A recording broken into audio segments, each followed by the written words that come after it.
punches so far. Oh! That's it! That's all it takes!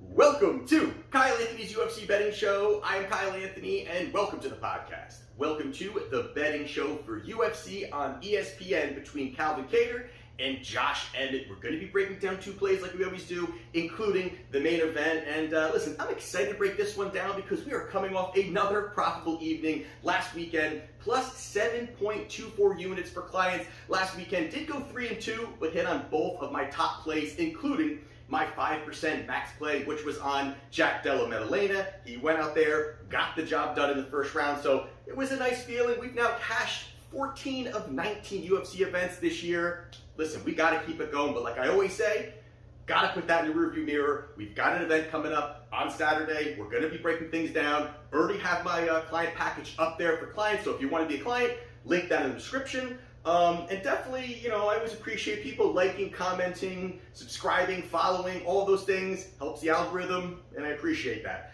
But with that being said, we're going to dive into the main event of the evening between Calvin Kattar and Josh Emmett. Right now, we've got Calvin Kattar. He is minus 250. And on the comeback here, Emmett is plus 190. Like we always do here, we're going to break down 3 fights for each fighter, see what we see if one fighter can expose the other, and if the line makes sense to place a wager.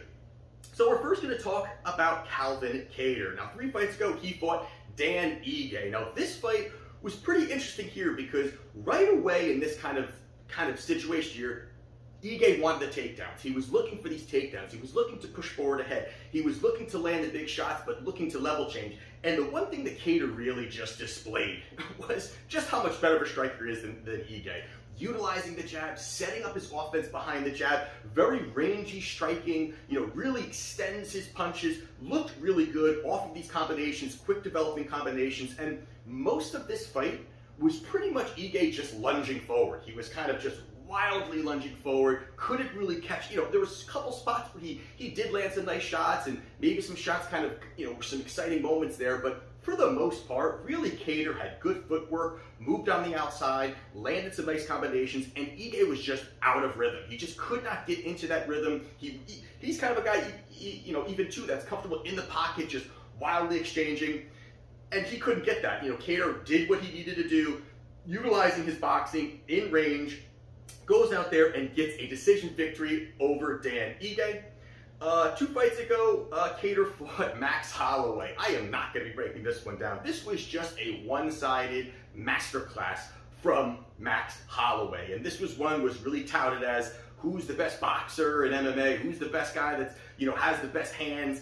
And Max, I think, took really an offense to that and went out there and absolutely dominated from start to finish. He goes out there landing the big shots. He was doing some taunting too. I think he was talking to DC, whoever it was, you know, at the announcer's table, and, you know, still dodging shots. And I mean, Max just looked next level and just dominated from beginning to end. And there wasn't much that Kattar could do. Kattar looked like a child out there, which says a lot about Max Holloway. The fact that you can make Kattar look so terrible, where Kattar has looked good. Prior to that, he had some really great fights, really good performances, and goes out there and it almost looked like he couldn't even land a shot. Max was sticking and moving on the outside, doing a lot of the things that actually Kattar likes to do, and Kattar wasn't able to really kind of implement his game plan. So this was a sweeping decision loss. I mean, I looked at the scorecards here. It was at a 5-round fight. It was 50-43, 50-43, 50-42. Insane, but he goes out there, he gets dominated by Max Holloway.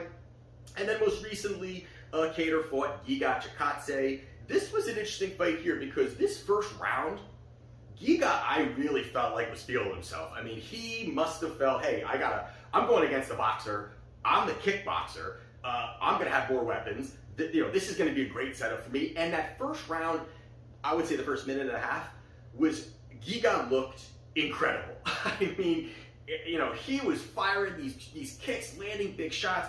Kattar was almost taken back by it. He couldn't really get in a rhythm in the beginning. You know, he was firing heavy kicks. I mean, Giga just has that ability to really just, call on these insanely powerful kicks throughout, landing big shots, landing leg kicks, mixing it up, and almost as if Kattar was overwhelmed, and all of a sudden Giga slips and falls. Kattar gets on top, and that's kind of where things started to really dwindle for Giga. He got on top of him. Kattar didn't do too much damage, but moving through that fight, it really there just wasn't a lot that Giga did.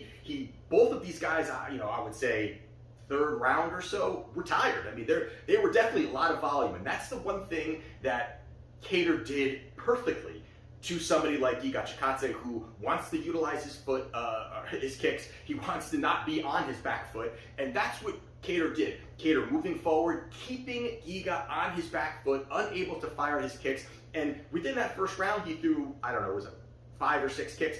I don't even know if he threw a kick the rest of the fight, because all Kattar did was stay in his face, push volume. He was not throwing these heavy shots, but he was able to just kind of keep touching him, landing, keep touching him. The volume was there. Again, Kattar kind of dwindled off, both of them, I should say, kind of dwindled off as in sharpness by the 4th and 5th round, but still Kattar was landing. Again, the volume was just insane by both of these guys, mostly from Kattar, but Kattar goes out there, dominates, does absolutely fantastic out there, looked great, and again, really implemented a great game plan against such a kickboxer like Giga. He goes out there, Kattar gets the decision victory. And then here side, we've got Josh Emmett. Josh Emmett, again, plus 190. 3 fights ago, he fought Mirsad Bektik. This one here, not much to really break down this one here, but this is one where it was a little bit of a feeling out process. But the one thing that Josh Emmett has is power. He has got insane power when it comes to either of his hands. And this was a situation where he threw a strong jab, it dropped Bektik. Bektik went down, and boy, did Josh Emmett utilize his wrestling and his strength, keeping Bektik down, throwing vicious ground and pound, landing bombs on him, ends up getting the ground and pound finish. A nice showing for him there. But again, it's things that you don't really see from Josh Emmett. Josh Emmett is, he's really been knocking these guys out and having these wars, but he's got that wrestling. So he goes out there, he gets the first round victory over Bektik. 2 fights ago, he fought Shane Burgos. Another interesting fight here, too. You got 2 guys. This was going to be a barn burner kind of fight. But the first minute of this fight, Josh Emmett blows out his knee. I mean, and I looked, there was a list of ligaments that were shredded to pieces, and somehow Emmett finishes this fight. It was pretty impressive seeing him do it. I mean, there was even shots where he's throwing heavy shots, stumbling. He could not really kind of keep keep his feet grounded, where he really likes to really use all of his body weight when he's firing these big hooks. And even throughout that, after the first 2 rounds, I had it 1-1 going into the first 2 rounds, but what he did into that third, it shows how tough Josh Emmett is. I mean, both of these guys, you've seen Kattar take a beating and keep moving forward against somebody like Max Holloway, and you've seen, even against Giga, another tough fight. And that's kind of the same thing that happened here as well. Both of them battling, both of them landing big shots. He's on one leg, for God's sakes. And going into that third round, he drops Shane Burgos twice. One of them was an absolute bomb that dropped Burgos. I think if he had both feet, Burgos is out cold. But he gets on top, ends up securing the victory by decision. But it really just says a lot about really Josh Emmett. I mean, again, he's got the power. They know about that. But showing that toughness does say a lot. Off of one leg, getting a victory over an insanely tough opponent in Shane Burgos, but he goes out there and gets decision victory. And then most recently, he also fought Dan Ige, and this is one here where, again, you see the power of of Josh Emmett. He goes out there, drops Ige within the first exchange. And again, both were landing big shots there, and Emmett was doing a lot of good things. And even Ige was kind of having some success there too. But going into that third round, Emmett again landing big shots, utilizing some pretty good footwork, and then also really disguising these big hooks, which we'll talk about in a minute. But was landing the more damaging shots, got the job done, gets decision victory over Dan Ige. So with that being said, I think obviously the first thing we talk about here is Kattar. I mean, Kattar, we got high-level boxing, a long-rangey jab. He really has very good boxing defense. He really is able to kind of, move around and very well and kind of see all those punches very well. On the other side, you've got Josh Emmett, who, power puncher, has a lot of power, good wrestling. And the thing I also like that he does too is a lot of good fakes and feints. He's able to really kind of utilize that and mix it up a little bit.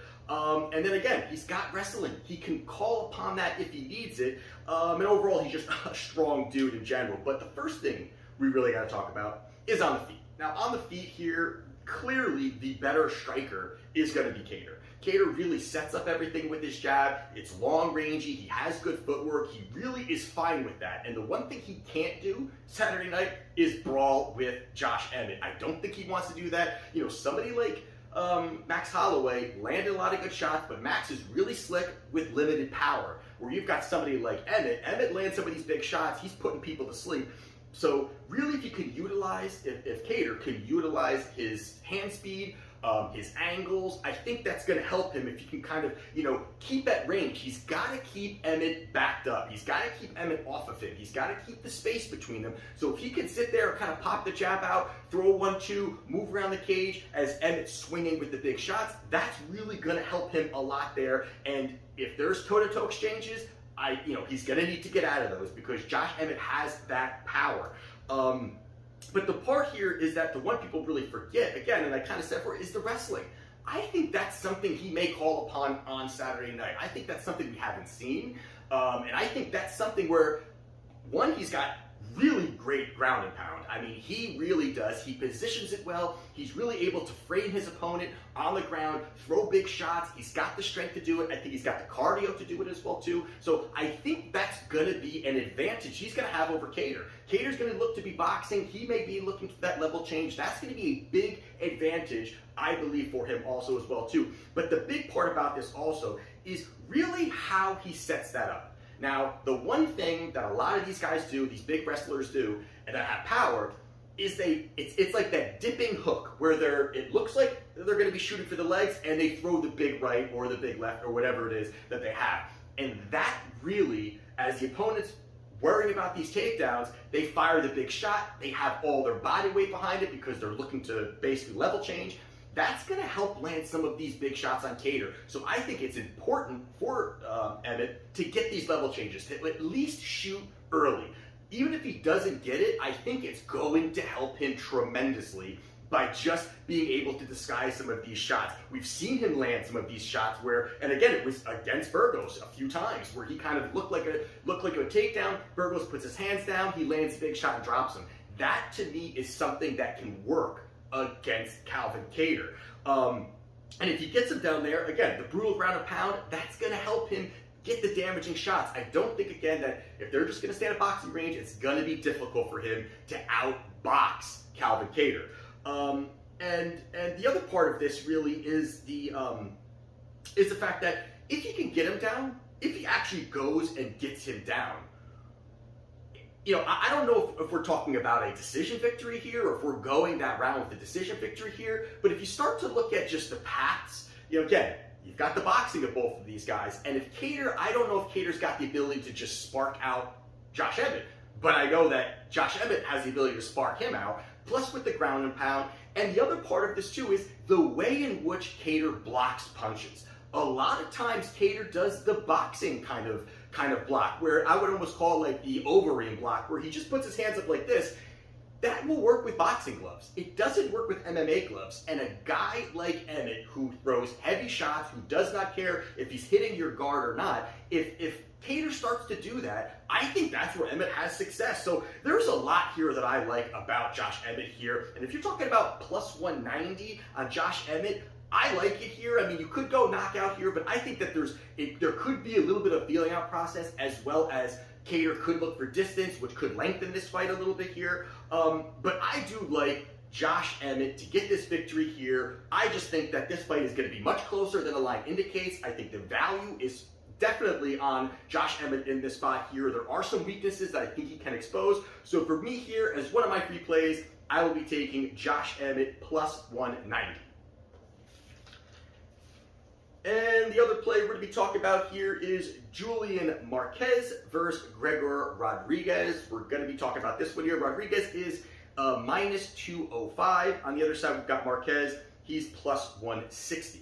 Now, I'll go over this one pretty quickly here. And both of these guys, a little bit different situation going on here. First, you've got Marquez, who had been out for about 2.5 years or so. But since he's come back, he's looked pretty good. Now, he came out there, he beat Makipitolo by sub in round 3. He also ended up subbing Sam Alvey in round 2. Now, I know these aren't these high-level caliber fighters, but nor is, I would say, either one of these guys. But on the other side there, you've got Rodrigues. Rodrigues ended up losing on Dana White's Contender Series, ended up getting signed to LFA, won 2 fights there. Now, since he's been in the UFC, he's 2-1. He's looked good. He's a big, strong guy. He's got grappling background. He definitely has solid boxing. There's definitely no doubt about that, that he's definitely been a little bit more well-rounded as you see him kind of go through and kind of, you know, his UFC career. He's definitely really fine-tuning a lot of these things.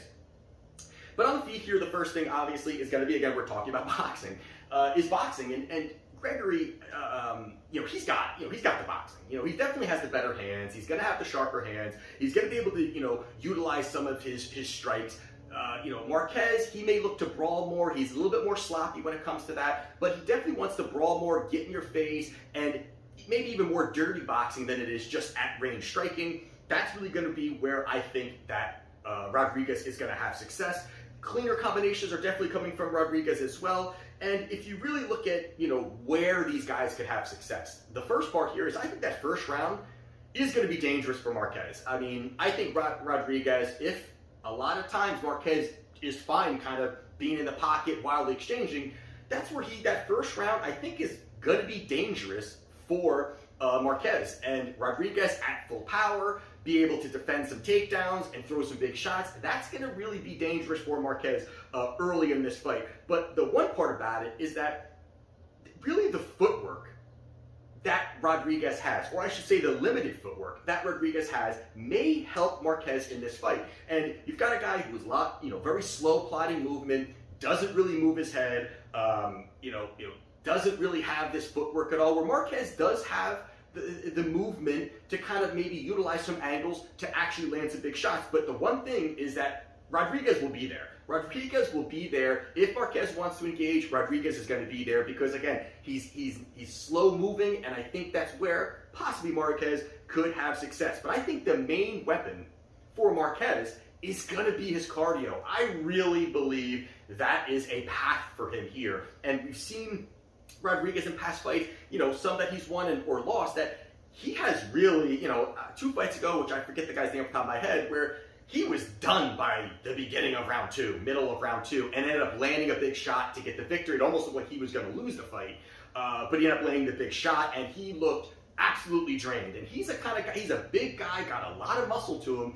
That's going to be difficult to kind of keep that power and strength moving forward. It may work on certain opponents, but I don't know if it's going to work on Marquez. Marquez definitely has good good cardio and enough to kind of keep pushing forward, grapple, whatever it is. And I think that's where he could kind of start to chip away. Now, the first round could be a little dicey. Going into that second round and that third round, I think that Marquez can grab one of these first rounds, or one of these first 2 rounds, and by that third round, I think he could look for a stoppage, or he could look to get that, just to get the victory of that round. I think that really, the cardio and the energy and just wearing on Rodrigues is gonna slow down. Again, we've seen his energy dip down over the course of all of his fights that have gone the distance. So this is where, again, first round could be a little bit scary, but I think Marquez can chip away and find success there. And again, this is another spot where I'm not comfortable taking Rodrigues at minus 205. I don't think that he's this high-level guy. He looks like a monster, but Marquez is scrappy, and at this number, at plus 160, I'm taking Julian Marquez, plus 160. I think it's the value spot here in this spot here. I'm not that big on Rodrigues. I've just seen a lot of weaknesses, a lot of places that opponents can expose. If Rodrigues gets this victory here in whatever fashion, I'm definitely going to be looking to fade him as he moves up and faces even tougher competition. But Julian Marquez, I think he's scrappy enough to get the victory. So for me here, as my other free play, I am taking Julian Marquez plus 160. So those are my free plays for UFC Austin this Saturday night. Excited to really kind of see how this goes. We have been destroying the bookies this year. Got to keep it going. Excited to see how it pans out. And I'll see you next time. This is Kyle Anthony's UFC Betting Show. I'll see you next time.